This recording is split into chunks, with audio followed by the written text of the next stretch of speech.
In today's video, I'm going to teach you how to use custom metrics in Looker Studio.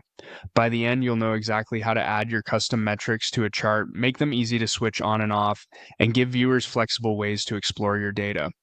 First, head to Looker Studio. You might still see links that say Data Studio. That's the same place, just the older name. Open the reporting homepage and select the report you want to work on.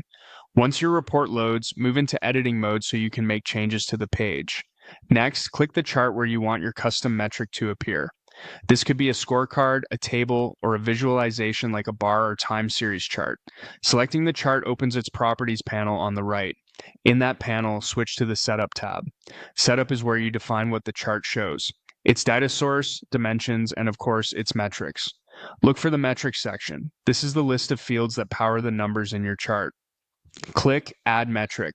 You'll see a picker of available fields tied to the chart's data source. Choose your custom metric here. If you built your custom metric as a calculated field in the same data source, it will appear in this list. If it's missing, double check that you created it in the correct data source and that its type and aggregation makes sense for the chart.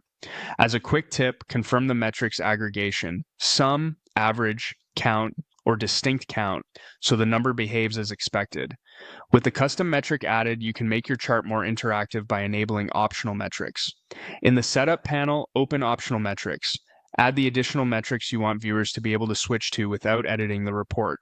Keep this list focused. 3 to 5 well-chosen options is usually plenty and helps avoid clutter. The first metric in your chart remains the default, and the optional ones become selectable in view mode. To enhance exploration further, turn on metric sliders.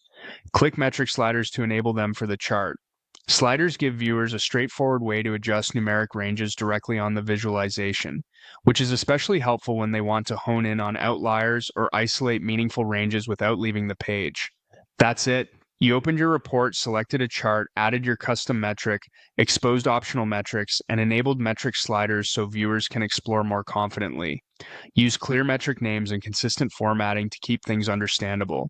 With these changes in place, your charts become both informative and flexible, letting your audience find insights faster and with less friction.